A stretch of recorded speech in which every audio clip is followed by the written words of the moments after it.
Welcome to Real Crime NYC, where you'll hear real New York City crime stories told by real New York City cops. We'll also discuss some hot topics that are in the news that have a law enforcement angle. I'm Pat.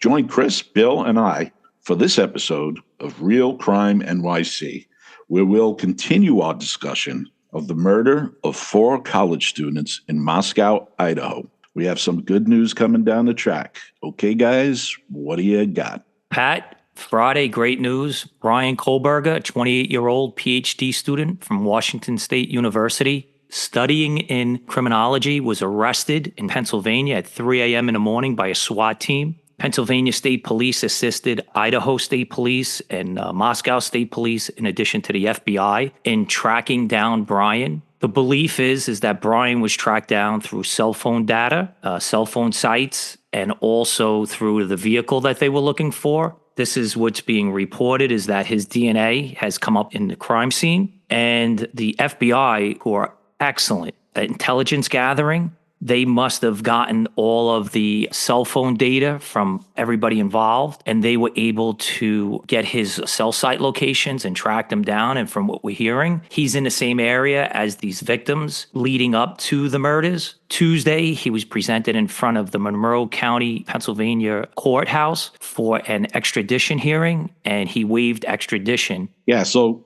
just imagine the sequence of events here and put yourself in the shoes of that detective or those detectives that are investigating this, the sequence of events. So they're processing all that DNA from the crime scene.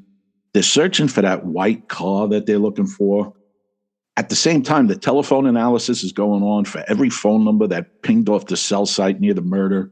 And that forensic person either calls or walks in with a big shit-eating grin on their face and says, "I got a profile, guys. It's not a match to anything we got, but we have a profile."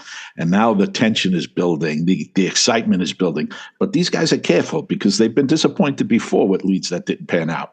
So all the parts start coming together. What cars do they drive? Hey, wait, what is his phone number? Check the phone number. Hey, that phone number pinged off the cell site near the murder at the time and date of the murder. Then you want to get eyes on him, right? Why do you want to get eyes on him? Well, number one, we want to see who he is and what he's all about. But number two, we want to get a fresh look as quick as we can at him physically. Does he have any injuries that might have happened during the murder? Does he have scratches on his face? Does he have cuts on his hands? Apparently, this guy was wearing gloves while he was in the supermarket. Maybe that was to cover some injuries on his hands. But imagine the energy building up in these detectives as these pieces are all starting to converge on the one person. It's an exciting time for a detective. I don't know if a civilian could even imagine it, but what an exciting time, energetic. You're on your way to solving this gruesome murder, but you also have to be a little guarded because you've had leads that haven't panned out before. So to put yourself in the shoes of that detective, it's just phenomenal. We've done it many times in the past. The best way to follow this lead, because mind you, it is just a lead. It's not probable cause to arrest. You start to dig into each individual, and that's when you start finding the commonalities. You start finding he's driving a white Honda Elantra. He goes to college in Washington State. And now when you start piecing it all together, social media friends, is there any connectivity on the cell phones? The suspense is building. Exactly. That seems to be the steps that were taken. Because if you remember, the day that they arrested him, they were releasing the crime scene. And then all of a sudden, they decided to hold it at the prosecutor's request. So it almost seems like that match was a relatively new match within the prior 3-4 days leading up to the arrest, and then it unfolded for them rather quickly. There's other building blocks that they can add to that too. So now you have a name, you have a person, you're taking a look at him. Now let's go and look for video where he lives and see when he left the house that day and when he came back that day and where did he go. You could follow that on video. It's a lot of legwork, but you can do that.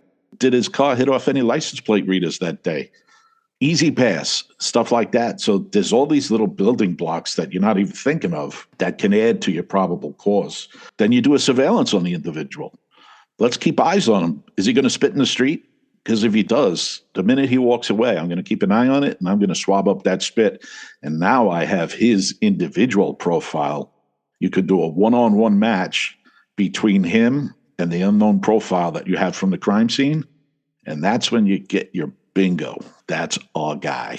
Investigatively, though, if they had that information before he left Idaho and traveled to Pennsylvania, why not stop him prior to leaving the state? Because once he leaves the state, they have to get an arrest warrant. And then his vehicle's leaving the state. He's traveling over 2,000 miles.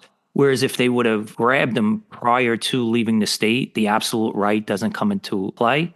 They could question him. They could put him in the box. And they could pick him up on any unrelated matter and start to question him. Yeah, but you brought up something really good earlier, Bill. This guy is a PhD student in criminology. He might have been very careful not to spit, not to smoke a cigarette, not to leave a glass or a bottle. He might have protected his DNA, number one, and they might not have thought they had the probable cause yet, when he decided to leave. So their only chance was to follow him. But you don't need probable cause to speak to him. And this guy's a PhD in criminology. He was going to say the word lawyer the minute they approached him. Do a car stop on him. When he's still in Idaho, do a car stop and take a look at his hands. If his hands are covered with gloves and he's doing something that violates any law, you have a right to question him about the violation. Think about it. They have a prosecutor assigned to this case already. They're not going to do anything that could possibly be questioned in a court of law. So they're not just going to willy-nilly it. They're going to wait.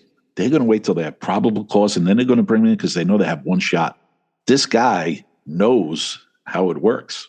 He's going to lawyer up, so they got to take their best shot. Sometimes patience is needed, and sometimes a push is needed. Well, this guy seems like he's a very intelligent person. He's going for his PhD. Sometimes when they think they're that smart, they mess up.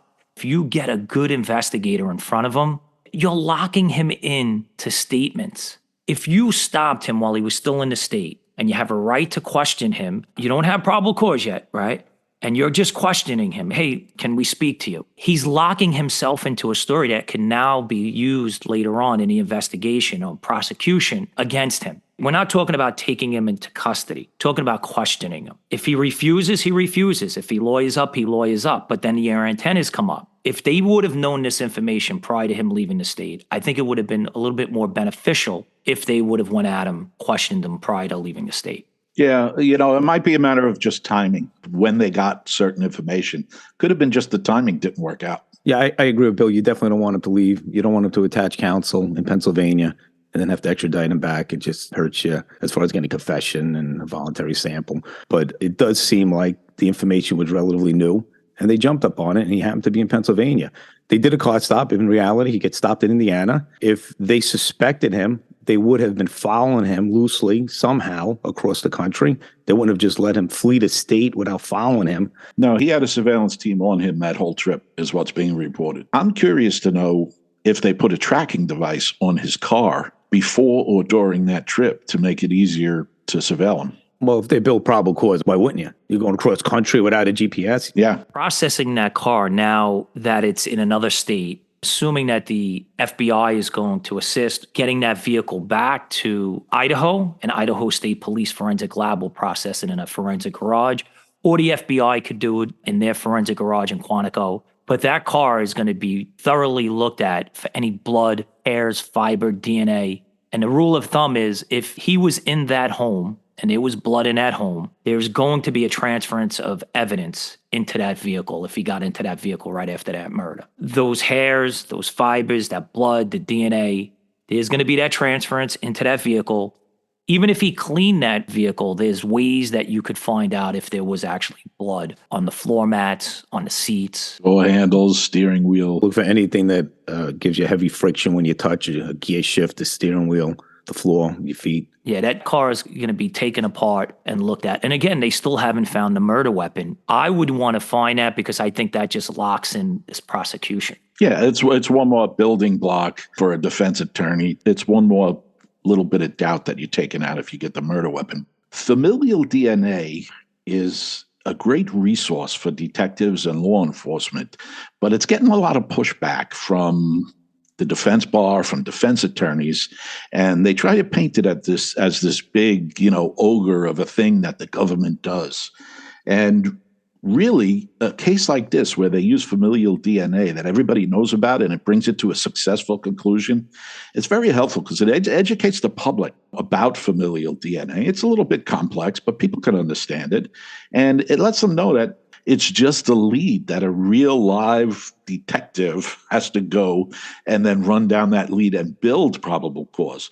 But to not use it is like, imagine 2 weeks ago, it was reported in the news that there was a lead, a great lead in this case, and the police didn't run it down. I look at it the same way. It's a lead. Why not run it down? Like, there's nothing intrusive about it. It actually exonerates people, too. So it's not just about catching the bad guy. It's about letting someone off the hook who might have been suspected of this, and then you prove it's not. So a high-profile case like this kind of helps the cause for the use of familial DNA, and I think it's a good thing. Yeah, there's definitely some legal concerns. Fourth Amendment, 14th Amendment. The scholars will argue that it doesn't protect your Fourth Amendment right of unreasonable search and seizure, that the 14th Amendment protects every person for equal protection under the law. So there is some argument there. But get a little background on how familial DNA searching started. When they upload the DNA into the national database, they need a full 20 loci position upload to get the federal government to do it. So it'll give you a full match. The states and the local DNA, the city DNA or the local DNA databases don't need that 20 loci positions. They'll use less.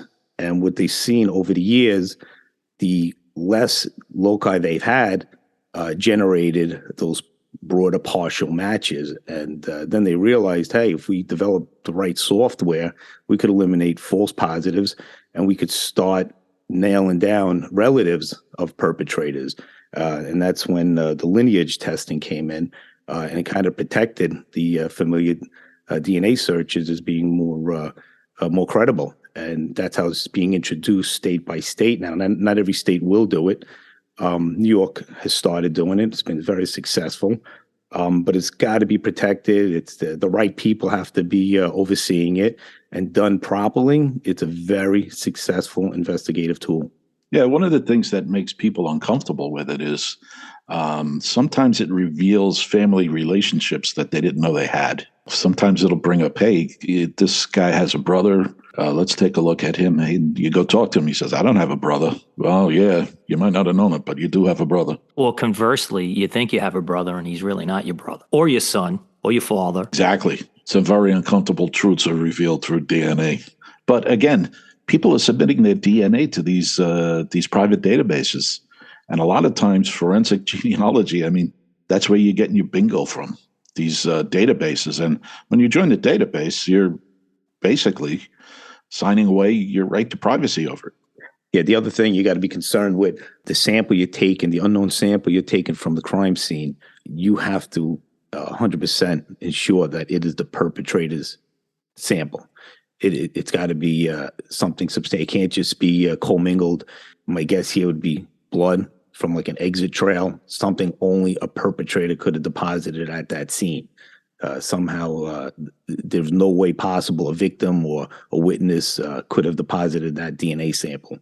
You have to be 100% in fact that it is the perpetrator's DNA in order for them to move forward with it. In a perfect world, it would be under the victim's nails. If they got Bryan's skin cells or blood under their nails, under multiple victims' nails, you got him.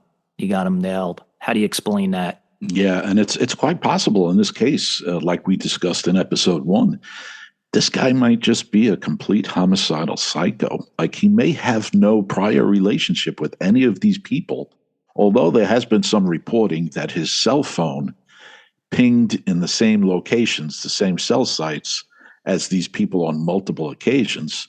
That doesn't mean they know him or that they were with him. He could have basically been stalking them. He could truly be a narcissist that's trying to prove himself that he's smarter than a system, that he could get away with murder. We've had that in the past. The perpetrator just picked an elderly couple and he just started stalking them for weeks. He stole the car and then he broke in the house, hid inside, and waited for them to come home one day and killed the husband, and he stabbed the wife pretty bad, but she wound up surviving. So that is possible. But I do argue that a 27-year-old, even with a PhD in criminology, could successfully commit 4 murders and get away with it. I think the adrenaline's going. He's nervous. He's rushing. He's going to do something that's going to leave his presence there. I think it's physically impossible for anybody, even a PhD student in criminology, to get away with murder. I feel they're basing that off of his cell phone data. They probably got his text, his cell phone calls, and they're looking at leading up to the murders. Who was he in contact with? And they're probably seeing that there was no one consistently in contact with him leading up to the murders or after the murders. And they're basing off that he did it on his own based on that. Unless they have video of him in that vehicle by himself. And even if they have video of him by himself in a vehicle, who's to say that somebody didn't run off in a separate direction? But I think they're basing it off of his cell phone data. He's a PhD student in criminology. The media is going to eat that up, and they're going to run with it. The perfect murder. You're going to see the headlines one day. He thought he was going to get away with the perfect murder. He's got the background. He's got the education. He studied it. He's 27 years old. He doesn't have a career right now. He's infatuated with murder. It's a story that the media is going to really blow up. Yeah, but if you think about it, it's two sides of the same coin. He should be educated in all this criminology stuff, but at the same time, it seems like, and I'll put a disclaimer out there, we're not reading the case file, but it seems like he made a lot of mistakes. He did leave his DNA at the scene. He must have had his phone with him. His phone is hitting cell sites where the victims are and where the murder happened. He used his own car. Most people aren't aware there's a little black box in your car, less sophisticated than you would have in an airplane, but there's a recorder in your car that actually records some of the things that goes on with your car. They're going to be pulling that. He probably left some evidence in that car if we're lucky. Just seems like there's a lot of silly mistakes for a guy who's supposedly so smart. But when you're psycho and you're obsessed, there's no accounting. Sometimes you're looking for the logic to it, and there is no logic to it. He has the education background, the academic background on the subject matter, but he doesn't have the practical, hands-on experience of investigating murders, and he's reading about it. He's speaking to people who are serial murderers. He's questioning them on their motives and why they did it, how they did it, at least from what we're reading. But he never actually did it till now, if he is found guilty. And he's going to make mistakes. He thinks he's smarter than everyone. He thinks he could beat the system and he could get away with murder. And, he left DNA behind. He left the cell phone site data behind. You think about the psychological profile here. If indeed this guy is guilty of this crime and you look back at it, he does have some obsessive traits. Friends from high school reported that he was bullied for part of his high school career for the first couple of years. And then he had a dramatic weight loss and he came back and then he became the bully. There are some reports that he might have had a heroin problem, which is kind of obsessive. People reported him being awkward. So he may have a little bit of a psychological grievance kind of profile, where he's mad at the world for, how he's been treated. And this is his way to get back. And that's like one of the scariest things you could ever think. If he truly doesn't know these people, this is the worst nightmare. The psycho that nobody knows that just shows up in your house one day and kills you. But what's the motive? Why? I think everybody wants to know why. Psychological. As Pat was saying, a psychological tick in him. Yeah, he's got a grievance and an obsession, about how he's been mistreated, how the world has mistreated him. That might be behind his whole area of study. He may have planned this for a long time, and he may have been studying criminology as part of, eventually he knew he was going to do something like this. Where did they go from here? Going forward, there's going to be some hearings about different pieces of evidence. Are they admissible? Are they not admissible? Defense attorney's probably going to try to attack them all, and that's what he should do. He has a role to play here too. And then ultimately there'll be a trial to determine his guilt or innocence. But we're just in the beginning stage of this.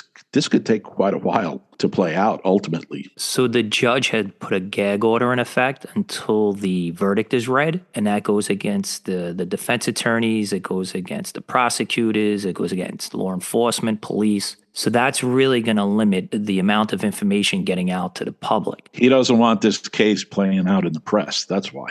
He doesn't want a circus. His lawyer from Pennsylvania that did the extradition hearing, he's now no longer his lawyer. He has a lawyer assigned to him from Idaho. You saw at the murder location, there were defense investigators that were hired by the defense attorneys that were there. Yeah, people want to see the science. They want to see the person. They want to see the self sites. They want to see all of that stuff. This guy could probably be convicted without any shadow of a doubt, but he is entitled to a defense attorney. And I think they reported today that it was his defense attorney that was at the crime scene with a private investigator that had been hired by the defense today. So looks like he already has a defense team that they're putting together. But talk about a case that's going to be followed minutely. People are going to be sitting on the edge of their seat. These detectives and the police officers and the agents did a fantastic job here. I'm confident that they have a lock-solid, airtight case, including science, forensics, good old-fashioned detective work. I'm confident that this is our guy. But I could be wrong. And that's that. Thanks for joining us for this hot topic on Real Crime NYC. I'm Pat. I'm Chris. And I'm Bill. We'll see you when we see you.